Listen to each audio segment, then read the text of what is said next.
ராமலிங்கா அபயம்.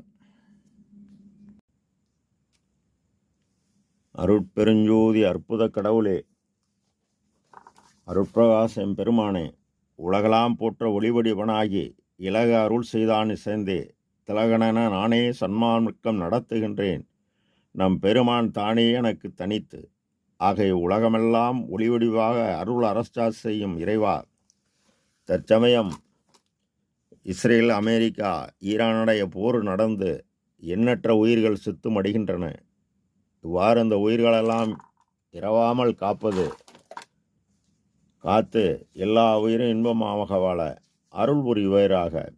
இந்த விண்ணப்பத்தை நமது சமரச சுத்த சத்திய சன்மார்க்க சங்க சாதுக்கள் எல்லோரும் செய்ய போர் நிறுத்தமாகி எல்லா உயிரும் இன்பமடைய நாம் பிரார்த்திப்போம் நம் குருநாதனிடம் தயவுடன். திருச்சிற்றம்பலம்.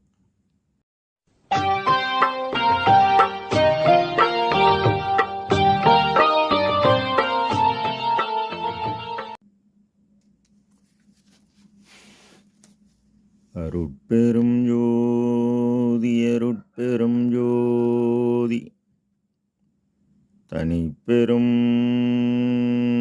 கருணை அருட்பெரும் ஜோதி எல்லா உயிர்களும் இன்புற்று வாழ்க, வள்ளல் மலரடி வாழ்க வாழ்க.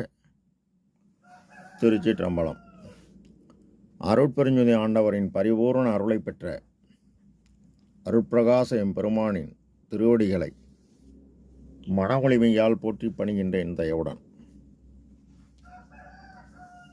நாம் செய்த செயலின் விளைவாக இன்ப துன்ப அனுபவங்கள் யாவும் வந்து கொண்டே உள்ளது. அவ்வாறு வருகின்ற துன்பம் யாவும் பொறுத்து எல்லா உயிரும் இன்பமாக வாழ எண்ணி நாம் செயல்பட்டாலே நமக்கு ஆன்மலாவும் கூடும். நம் பெருமான் அடிமை பேர் என்ற தலைப்பில் 6வது பாடலில் மான் முதலா உள்ள வழக்கெல்லாம் தீர்த்தருளி தான் முதலா என் உள்ளமே சார்ந்து அமர்ந்தான்.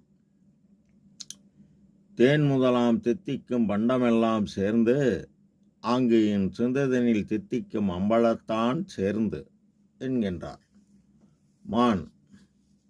மிகப்பெரிய உலகம் என்றால் உயிரை குறிக்கும். உயிரின் வழக்கு பிறப்பு இறப்பு. இதனை தேவர் பிறவி பெருங்கடல் நீந்துவார் நீந்தார் இறைவனடி சேராதார் என்பார். ஆனால் பெருமான் அகவலில் தன் இறை அக அனுபவ உண்மையாக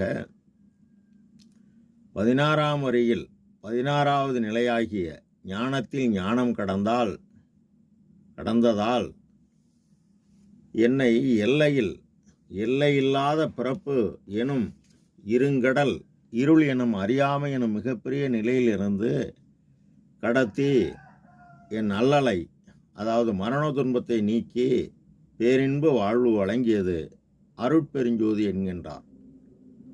எல்லையில் பிறப்பெனும் இருங்கடல் கடத்தியன் அல்லலை நீக்கிய அருட்பெருஞ்சோதி என்கின்றார்.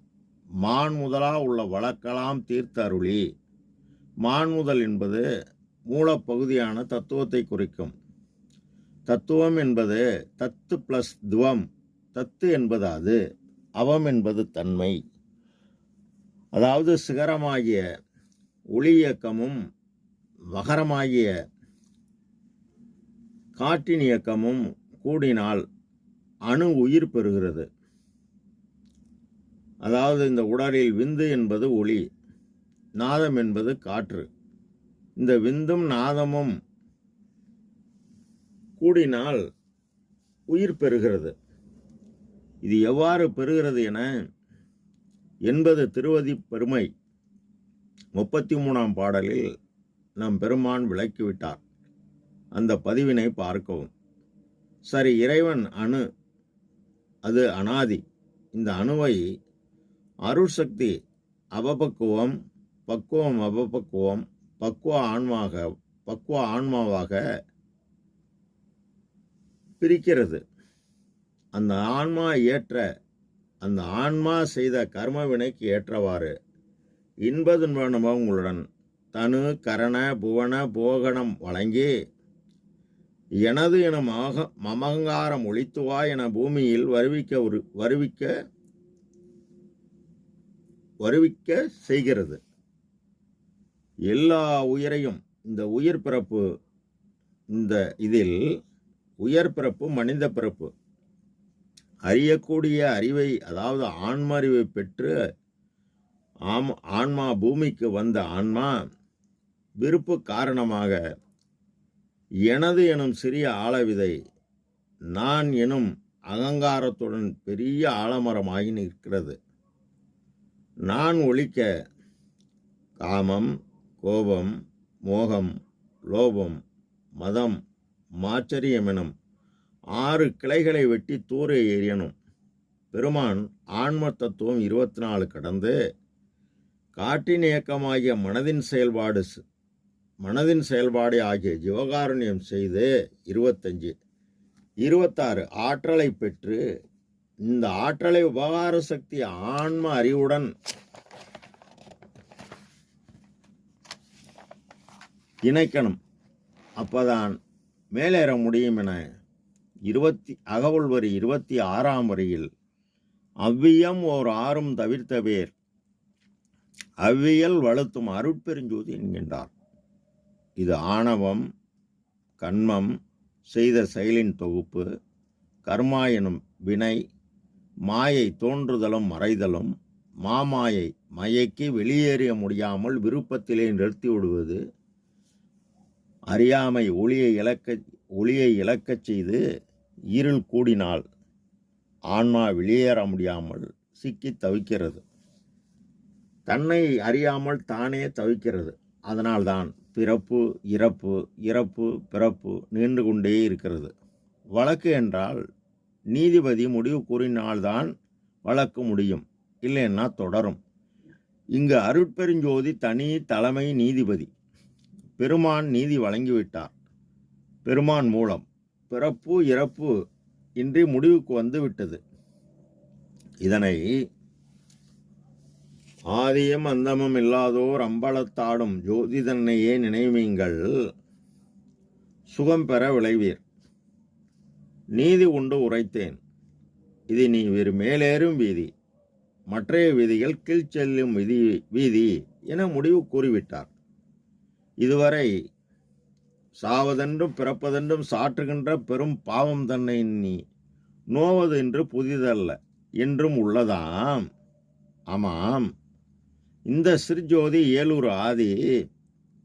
ஆனால் அந்தமாகிய மரணம் அடைந்து வருகிறது.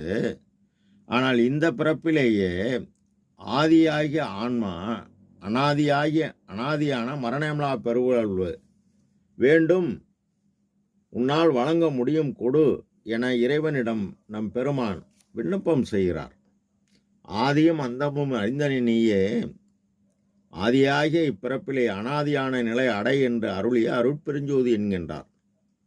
நோவது என்று புதிதல்ல. இந்த நோவை நீக்கி ஈவது கொடுப்பது மண்டிடை நடுப்போய் நின்னேலே ஆகும், மற்ற இறைவரால் ஆவது ஒன்று இல்லை என்கின்றார். அப்ப இயற்கை உண்மை கடவுள் இவருக்கு மரணமிலா பெருவாழ்வை வழங்கிவிட்டார். மரண பெருமினி வாரா வகைமிகு கரண பெருந்துரல் காட்டிய மருந்தே என்றும் சென்ற பாடலில் சாவதென்றும் பிறப்பதென்றும் சாட்டுகின்ற பெரும் பாவம் தன்னை எண்ணி நோவதொன்று புதிதல்ல என்றும் உள்ளதாம். இந்த நோவை நீக்கி மண்டிடை நடிப்போ நின்னாலே ஆகும், மற்ற இறைவரால் ஆவது ஒன்றில்லை என்று கூறிவிட்டார். இப்போ இந்த வழக்கு எவ்வாறு தீர்ந்ததில் எனில், என்னை ஏறா நிலைமிசை ஏற்றியது தயவு. தயவு எனும் கருணைதான் என்னை தூக்கிவிட்டது.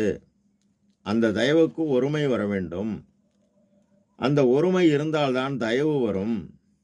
ஒருமை என்பது எத்துணையும் பேதமுறாது எவ்வுயிரும் தம்முயிர் போல் எண்ணி உள்ளே ஆன்மாவுள் ஒத்து அவரும் நம் சகோதரர் என உரிமை உடையவராய் பரோபகாரமாகிய பசியை நீக்கி ஆண்வினைய ஒருமைப்பாட்டு உரிமை உடையவராய் செயல்படுதல் வேண்டும்.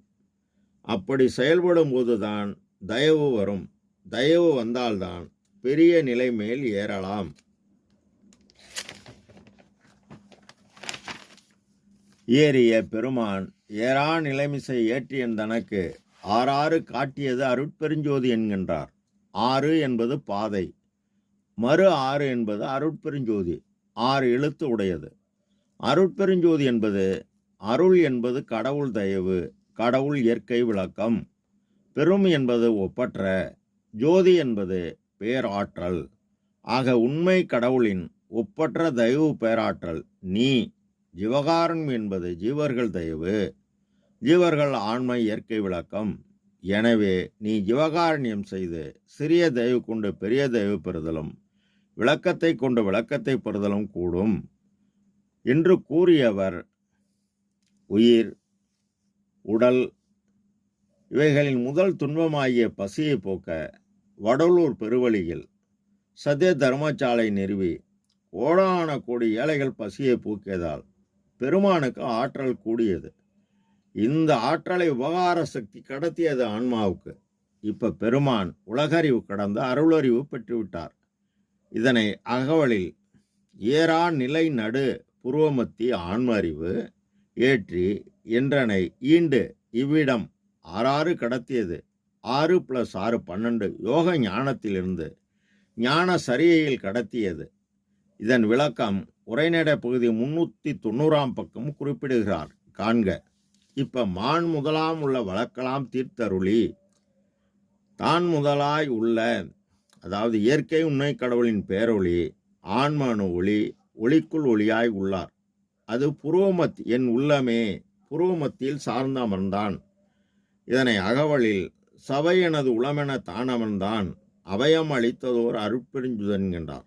தேன் முதலாம் தித்திக்கும் பண்டமெல்லாம் சேர்ந்து அங்கு என் சிந்திதனில் தித்திக்கும் அம்பலத்தான் சேர்ந்து. பண்டம் என்பது மெய்ப்பொருள் தயவால் கூடியவுடன் இது ஜீவகாருண்ய ஒழுக்க வழிபாட்டுடன் கூடிய ஒளி நெறி அக வழிபாடு. தினசரி பலகாலம் செய்பவர் யாரே அவருக்கு இறைவன் கொல்லா நெறியை குருவல் நெறியன பல்கால் எனக்கு பகர்ந்த மெய் சிவமே.